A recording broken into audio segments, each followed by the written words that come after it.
ओम नमः शिवाय। दोस्तों, स्वागत है आपका अपने चैनल मदर अर्थ योगिक यात्रा पे। गीता सीरीज के 10वें अध्याय की ओर आज हम लोग बढ़ेंगे। उससे पहले एक छोटा सा ध्यान, लंबी गहरी श्वास।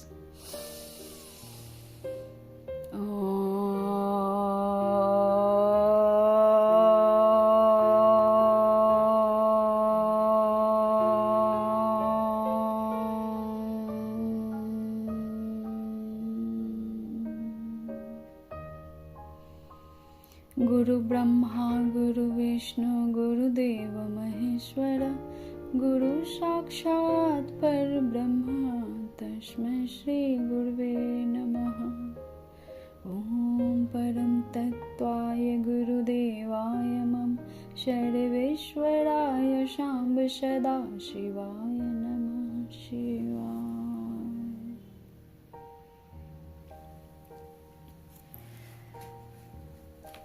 गीता के 10वां अध्याय यानी विभूति योग के बारे में आज हम लोग जानेंगे, समझेंगे। और सर्वप्रथम दोस्तों, आप लोगों को नव वर्ष की एडवांस में हार्दिक शुभकामनाएं। बहुत खुशियों से भरा रहे ये पूरा 2025। परंतु गीता सीरीज के साथ, गीता के ज्ञान के साथ, गीता के पाठन के साथ आप लोग नित्य प्रतिदिन एक अध्याय पढ़ेंगे और मेरी वीडियोज फिर सुनेंगे और फिर इसे अपने जीवन में उतारने की कोशिश करेंगे, क्योंकि कोशिश ही कामयाबी की सीढ़ी की ओर चढ़नी होती है। तो ये आप लोगों से आग्रह है कि अपने जीवन में गीता को स्थान दें, श्रीमद् भागवत गीता को इस कलयुग में। और आप लोगों का पूरा साल बहुत शांति, आनंद और प्रोग्रेस के साथ पूरा साल आप लोग प्रोग्रेस करते रहें और खुश रहें। तो हम लोग चलते हैं गीता सीरीज के 10वें अध्याय विभूति योग में। विभूति अर्थात मान, सम्मान, धन, संपदा, इन्हें विभूति बोलते हैं, जो सम्मान दिलाए। वैसे योग के बारे में आज हम लोग जानेंगे, जो श्री कृष्ण ने अपने शिष्य अर्जुन को दिया था, इस ज्ञान को, जो बहुत इम्पोर्टेंट चैप्टर है।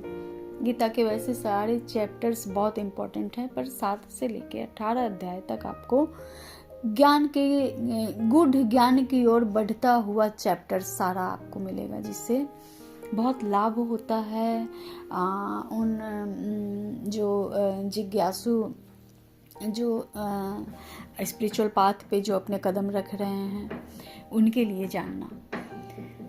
तो चलते हैं, आगे बढ़ते हैं। जय श्री कृष्ण। श्री भगवान बोले, हे महाबाहो, फिर भी मेरे परम रहस्य और प्रभाव युक्त वचन को सुन, जिससे मैं तुझे अत्यधिक प्रेम रखने वाले के लिए हित की इच्छा से कहूंगा। अब 9वें अध्याय में हम लोगों ने जाना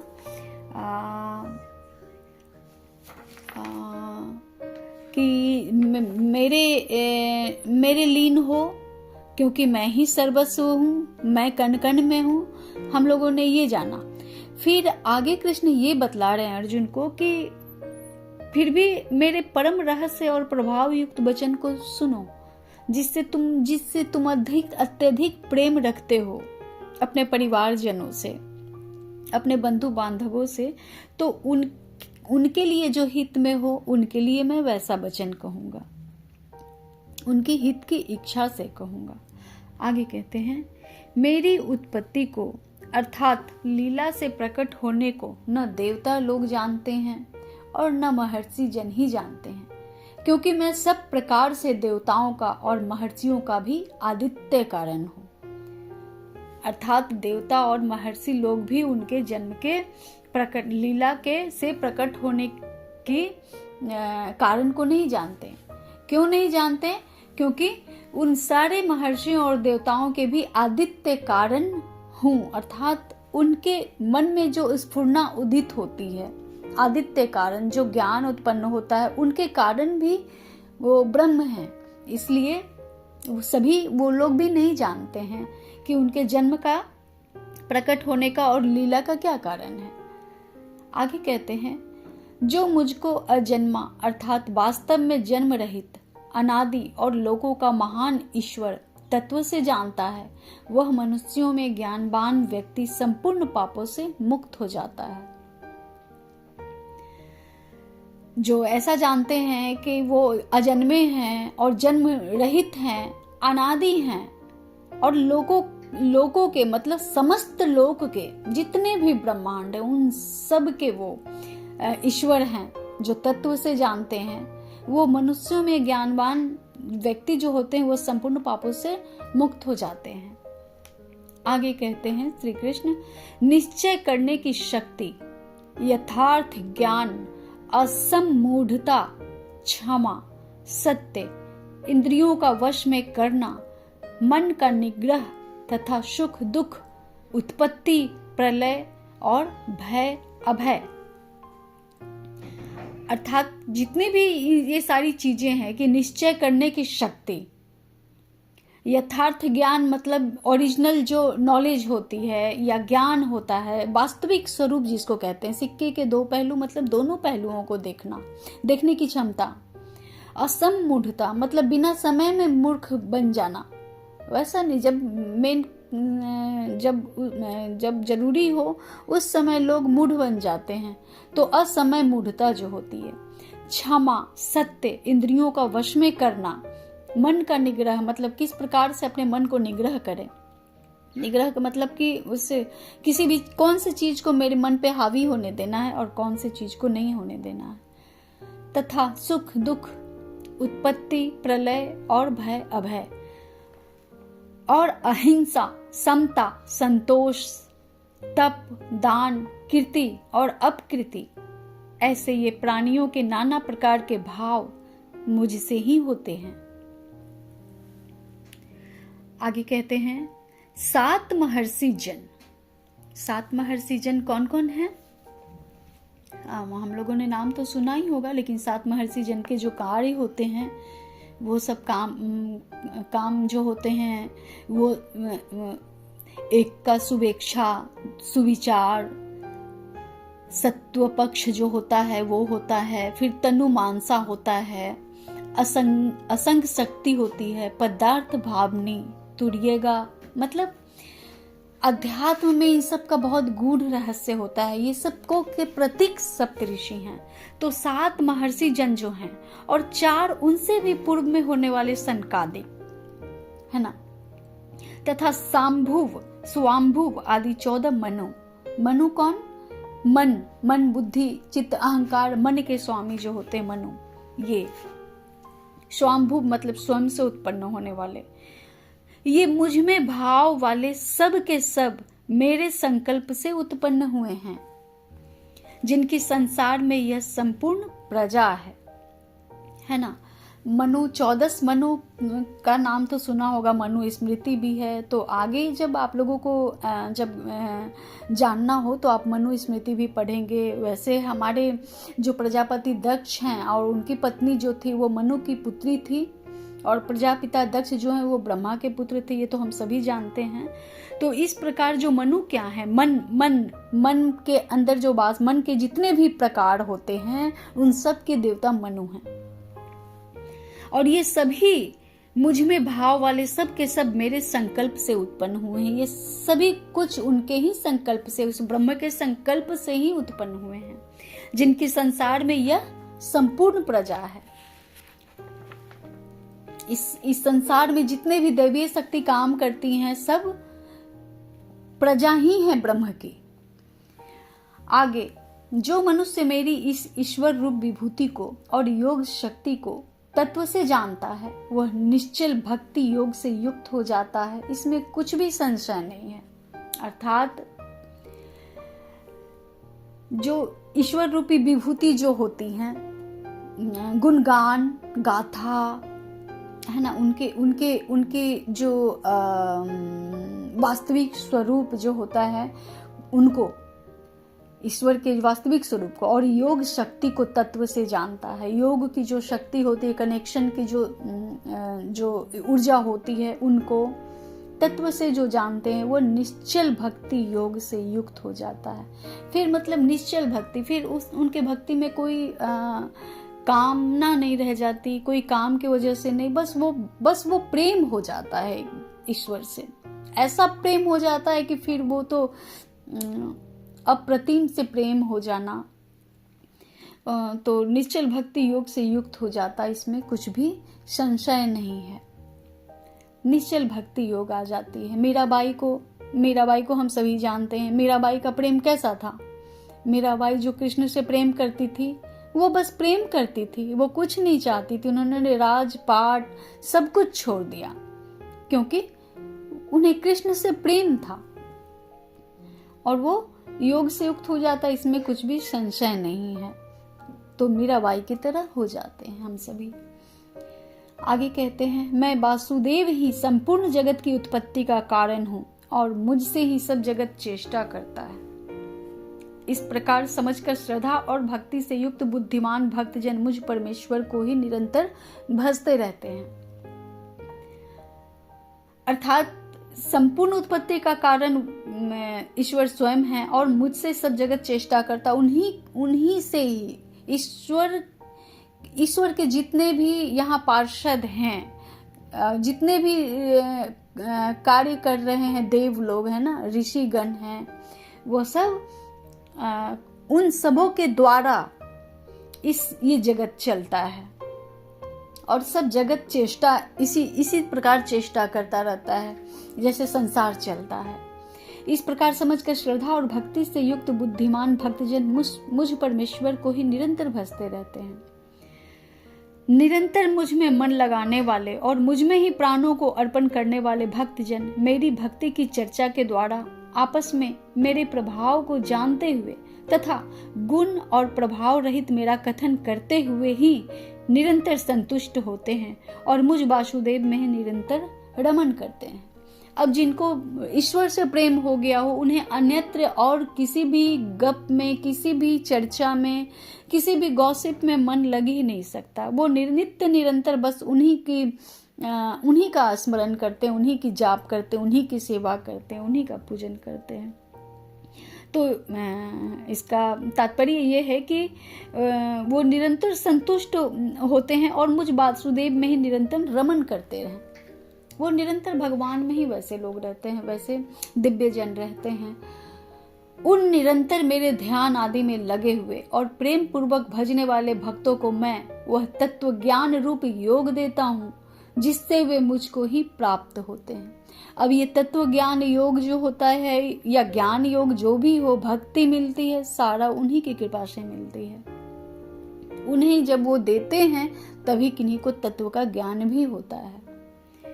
आगे कहते हैं, हे अर्जुन, उनके ऊपर अनुग्रह करने के लिए उनके अंतःकरण में स्थित हुआ मैं स्वयं ही उनके अज्ञान जनित अंधकार को प्रकाशमय तत्व ज्ञान रूप दीपक के द्वारा नष्ट कर देता हूँ। अर्थात जो इतने चित्त मन जब लग जाए, इतना प्रेम हो कि समर्पित हो जाए, अपना सर्वस्व जिस पे निछावर कर दे, तो वैसे परमात्मा, वैसे दयालु परमात्मा आप करके देखो इंसान के साथ ऐसा। इंसान बदल सकता है, बदल जाता है, बदल जाएगा, पर उस परमात्मा के लिए आप प्रेम करके देखो, आप समर्पित कर दो अपने आप को उन पे। जितना आपके इंसान, शायद इतनी जरूरत भी न पड़े जितना आपने इंसानों के लिए किया, संबंधों के लिए किया, लेकिन उस परमात्मा के लिए अगर आप प्रेम करते हो उस परमात्मा से, तो उनके अंतःकरण में स्थित हुआ मैं स्वयं ही जो आप करते हो तो आप ही के अंतःकरण में वो स्थित है। तो उनके ही अज्ञान जनित अंधकार को जो होता है प्रकाशमय तत्व ज्ञान रूप दीपक के द्वारा नष्ट कर देता हूं। एक बार सरेंडर करके देखो, है ना, प्रकाशमय अंदर में आत्मा हो जाएगा। तत्व ज्ञान रूप दीपक के द्वारा नष्ट कर देता हूं, अर्थात वो करते ही हैं, वो नष्ट कर देते हैं। ये बहुत अनुभव की बातें हैं। आगे कहते हैं श्री कृष्ण, अर्जुन बोले, आप परम ब्रह्म, परम धाम और परम पवित्र हैं। अब अर्जुन बोलते हैं उनको, जब सारे ज्ञान को जान लिए, सारी चीजों को अर्जुन जब समझ जाते हैं यहाँ पे, तो अर्जुन बोलते हैं कि आप परम ब्रह्म, परम धाम और परम पवित्र हैं, क्योंकि आपको सब ऋषिगण, सनातन, दिव्य पुरुष एवं देवों का भी आदिदेव, अजन्मा और सर्वव्यापी कहते हैं। वैसे ही देवर्षि नारद तथा आसित और देवल ऋषि तथा महर्षि व्यास भी कहते हैं, और आप भी मेरे प्रति कहते हैं, है ना। सभी अर्जुन ने अभी तक जब जितने भी ऋषि मुनि से अर्जुन मिले, ज्ञान लिए, वो सभी ऋषि उनको कहते थे, उनके बारे में, उनके विराट स्वरूप के बारे में चर्चा करते थे, उनके स्वरूप के बारे में चर्चा करके वो कितने कृपालु, कितने दयालु पर ब्रह्म हैं, जानते थे अर्जुन, सुने थे। इसीलिए बोल रहे हैं कि सब कोई ऐसे ही कहते थे कि आप अजन्मा और सर्वव्यापी हैं। वैसे ही देवर्षि नारद भी और आसित और देवल ऋषि तथा महर्षि व्यास भी कहते हैं, और आप भी मेरे प्रति कहते हैं। मतलब अर्थात आप भी मेरे सामने ही आप मुझसे बोल रहे हैं। और आगे अर्जुन बोलते हैं, हे केशव, जो कुछ भी मेरे लिए आप कहते हैं, इन सब को मैं सत्य मानता हूं। हे भगवान, आपके लीलामय स्वरूप को न तो राक्षस जानते हैं और न देवता ही। हे भूतों को उत्पन्न करने वाले, हे भूतों के ईश्वर, हे देवों के देव, हे जगत के स्वामी, हे पुरुषोत्तम, आप स्वयं ही अपने से अपने को जानते हैं। अर्थात अर्जुन बोल रहे हैं कि आप स्वयं ही अपने से अपने को जानते हैं, क्योंकि भगवान स्वयं ही स्वयं को जानते हैं। उनका गुणगान कोई कम से कम इस मुख से तो नहीं कर सकता। तो वो इस आगे कहते हैं अर्जुन, इसलिए आप स्वयं ही अपने से अपने को जानते हैं, इसलिए आप ही उन अपनी दिव्य विभूतियों को संपूर्णता से कहने में समर्थ हैं, जिन विभूतियों के द्वारा आप इस सब लोकों को व्याप्त करके स्थित हैं। कितनी अच्छी बात अर्जुन ने कही है कि इसलिए आप स्वयं जानते हैं स्वयं को, इसलिए आप इतने अच्छे से अपनी विभूति को बतला रहे हैं, पूरी संपूर्णता के साथ बतला रहे हैं, समर्थ हैं। इन सब लोगों को व्याप्त करके आप स्थित हैं। हे योगेश्वर, मैं किस प्रकार निरंतर चिंतन करता हुआ आपको जानूं, और हे भगवान, आप किन किन भावों से मेरे द्वारा चिंतन करने योग्य हैं। अब देखिए कितने निश्चल भाव से एक बालक के भांति अर्जुन बार बार जहां भी थोड़ा भी संदेह है तो बार बार पूछ रहे हैं। अगर शिष्य हो तो अर्जुन के तरह, जो प्रश्न जानता हो कि उसे क्या प्रश्न करना है। तो बोलते हैं कि मैं किस प्रकार अब कोई भी शिष्य बोलेगा, मैं किस प्रकार निरंतर चिंतन करता रहूं, आपको जानूं। हे भगवान, आप किन किन भावों में मेरे द्वारा चिंतन करने योग्य हैं। मतलब कैसे मैं भाव लाऊं, कौन से भाव से आप योग्य हैं कि मैं आपके कौन से भाव से आपका चिंतन करूं।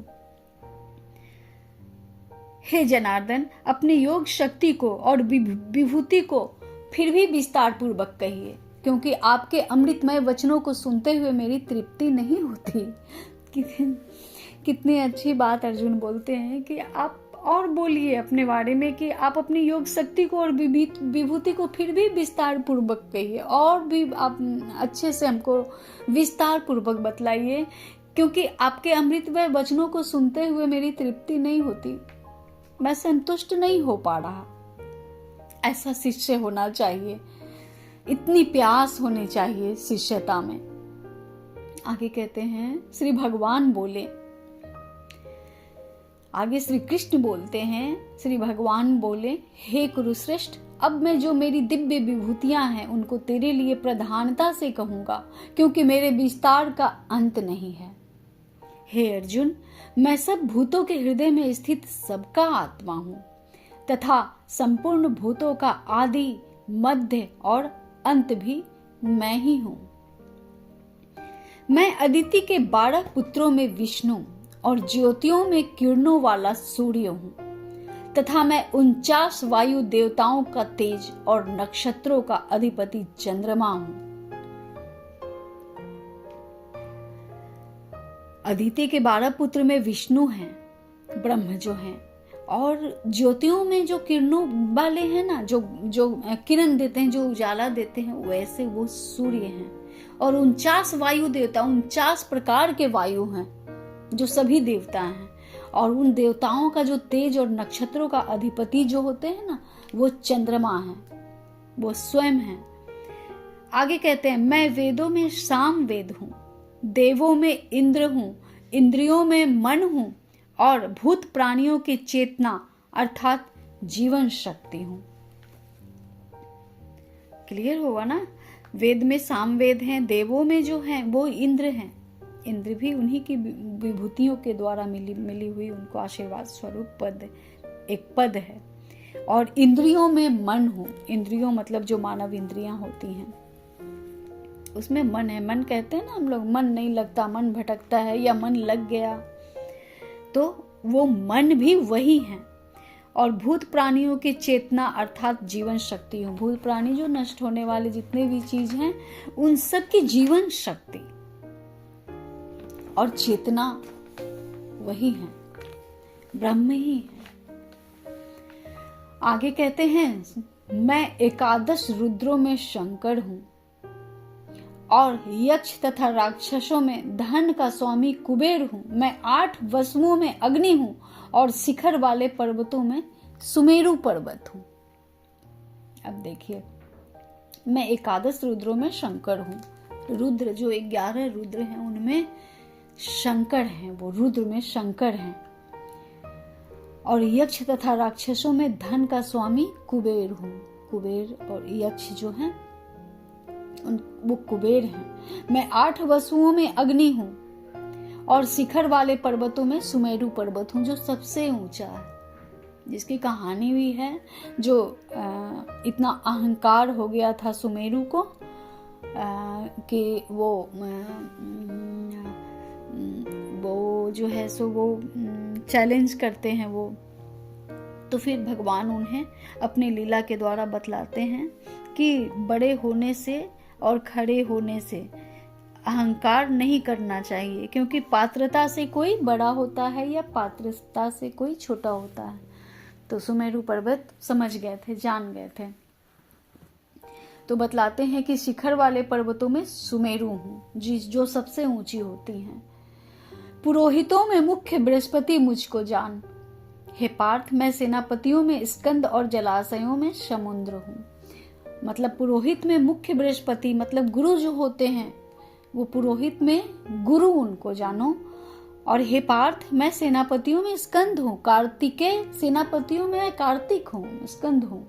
और जलाशयों में मैं समुद्र हूँ।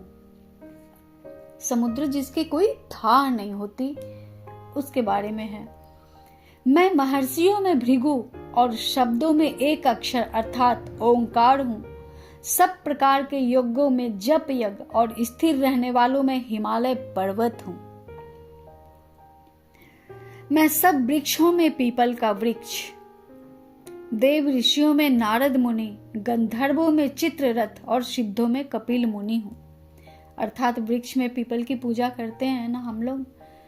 कहा जाता है कि लक्ष्मी, सरस्वती और दुर्गा, काली और ब्रह्मा, विष्णु, महेश पीपल वृक्ष में विराजते हैं। उनके जड़, उनके पत्ते में और उनके तने में, डाल में, है ना। और गंधर्वों में चित्ररथ है। वो गंधर्व जो होते हैं देवताओं में, गंधर्वों जिन्हें गंधर्वों में भी एक पुष्पदंत आते हैं गंधर्वों के नाम में एक, तो वो गंधर्वों में चित्ररथ है। और सिद्धों में कपिल मुनि हूँ।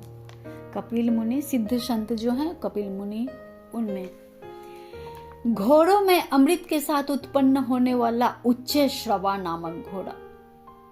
श्रेष्ठ हाथियों में ऐरावत नामक हाथी और मनुष्यों में राजा मुझको जान, है ना। घोड़ों में जो अमृत के साथ जो उत्पन्न उच्च श्रवा नामक घोड़ा, और हाथियों में ऐरावत हाथी, और मनुष्यों में राजा मुझको जान। मतलब हम जो राजा होते हैं, जैसे प्रजापिता दक्ष थे राजा, वैसे अपने अपने देश के जो राजा होते वो मनुष्यों में हो, उनको जान। अब तो नहीं कह सकते, अब तो इंडिया के बारे में ही कहेंगे कि आज भी हमारे जो सत्ता पे कार्य कर रही है वो संतों की ही राज चल रही है, संतों का ही राज चल रहा है, संतों का युग ही आया हुआ है।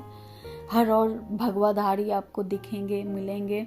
और तो आगे कहते हैं, मैं शस्त्रों में वज्र और गौ में कामधेनु हूँ, शास्त्रोक्त रीति से संतान की उत्पत्ति का हेतु कामदेव हूँ, और सर्पों में सर्पराज वासुकी हूँ। अर्थात शस्त्रों में वज्र हूँ और गौ में कामधेनु हूँ, शास्त्रोक्त रीति से संतान की उत्पत्ति का हेतु कामदेव हूँ। जो शास्त्रोक्त रीति से जो संतान की उत्पत्ति जो पहले हुआ करती थी, हमारे बहुत पहले राजा महाराजा के यहाँ शास्त्रोक्त रीति से संतान की उत्पत्ति होती थी। पहले तंत्रोक्त विधि से होती थी, शास्त्रोक्त। जैसे द्रौपदी भी जो हुई वो भी याज्ञसेनी थी। बहुत सारे ऐसे ऋषिगण के जो पुत्र पुत्रियां होती थी पहले, वो भी शास्त्रोक्त विधि से होते थे, उनके बारे में है। और सर्पों में सर्पराज वासुकी हूं, जो नागों का राजा है। मैं नागों में शेष नाग और जलचरों का अधिपति वरुण देवता हूं, और पितरों में अर्यमा नामक पितर तथा शासन करने वालों में यमराज मैं हूं। अब कुछ भी बाहर है कहाँ, सब कुछ उन्हीं की बनाई हुई सृष्टि, और उन्हीं के देव और उन्हीं के यक्ष गंधर्व जो होते हैं, ऋषिगण, सभी में उनका राज है। वो एक हैं परंतु अनेकों में विभक्त हैं।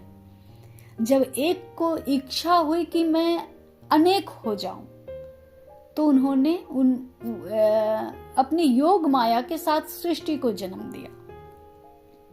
तो अनेकों में है, हर चीज में है, कहाँ कोई छुटा हुआ, जल में, नाग में, शस्त्र में, हर जगह, घोड़े में, गाय में, मनुष्य में, सभी चीज में।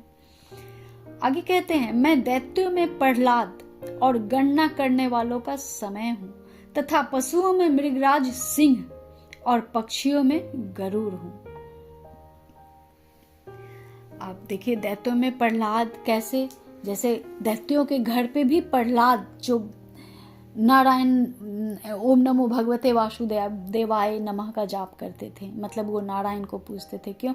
वो तो दैत्यों के घर में जन्म लिए थे, उनके पिता हिरण्यकशिपु दैत्य थे, लेकिन उनके घर में भी तारने वाले अगर जन्म ले लें, तो वैसे दैत्यों में प्रहलाद और गणना करने वालों का समय हूँ, जो समय को गिनते हैं उनका समय भी वही है।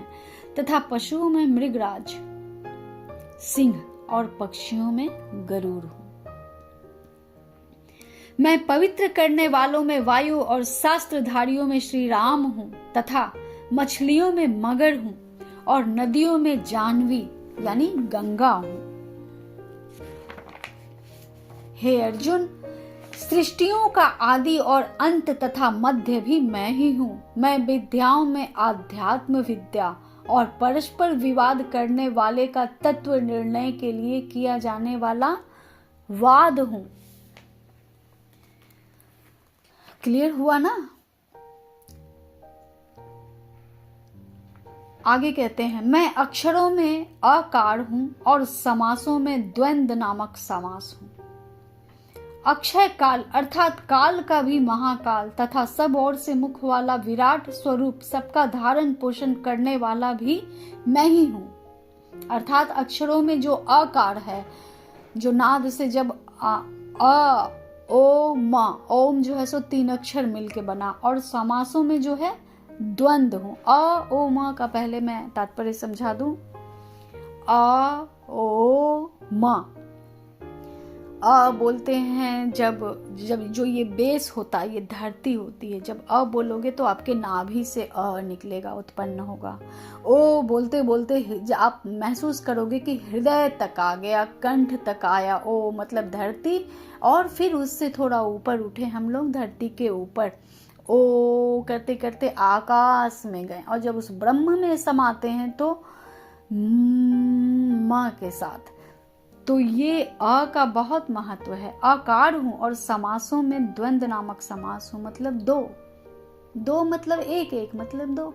मतलब आप ऐसे आध्यात्मिक दृष्टिकोण से देखें तो पता चलेगा कि दो ही एक हैं, जैसे सीताराम, राधे श्याम, शिव शक्ति, है ना। तो वो द्वंद्व नामक समास भी हैं, जो एक जो दो हो जाता है। अक्षय काल मतलब जो जिस काल का कभी क्षय नहीं होता, अर्थात काल का भी जो महाकाल तथा सब और मुख वाला विराट स्वरूप, सबका धारण पोषण करने वाला भी मैं ही हूं। मैं सबका नाश करने वाला, मृत्यु और उत्पन्न होने वालों की उत्पत्ति का हेतु हूं, तथा स्त्रियों में कीर्ति श्री, वाक, स्मृति, मेधा, स्मृति, धृति और क्षमा हूं। सबके नाश करने वाले भी वही हैं। मृत्यु और उत्पन्न करने वाले की उत्पत्ति का जो हेतु, जो कारण होता है, वो भी है। स्त्रियों में जो कीर्ति श्री होती है, जिन्हें यश जिनके पास होता है, वो कीर्ति श्री, लक्ष्मी सहित यश जो होती है। वाक, बोली में जो सिद्धि मिलती है। स्मृत मतलब जो स्मरण रहता है, स्मृति। मेधा मतलब मेधावी होना, अत्यंत ऊर्जावान होना, मेधावी होना। धृति और क्षमा हूं, है ना, धारण करने वाले अंत के अंदर धृति और क्षमा, स्वीकार्य और क्षमा भी हूं मैं ही।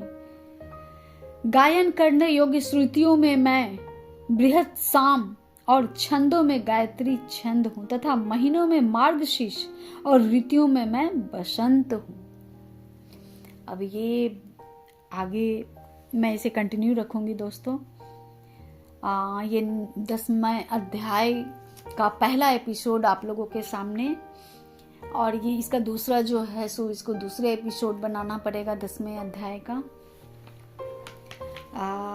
आशा करती हूँ आप लोगों को समझ आया होगा और आप लोग एंजॉय किए होंगे इस गीता सीरीज को सुनकर। अगर ऐसा किए हैं तो आप ज़रूर कमेंट करें, लाइक करें, सब्सक्राइब करें। मिलती हूँ आपसे अपने दूसरे एपिसोड में, जो भागवत गीता के 10वें अध्याय की होगी। तब तक आप सभी पे परमात्मा की असीम कृपा, आनंद और प्रेम सदा बरसता रहे, और नए साल पे ढेरों शुभकामनाओं के साथ ओम नमः शिवाय।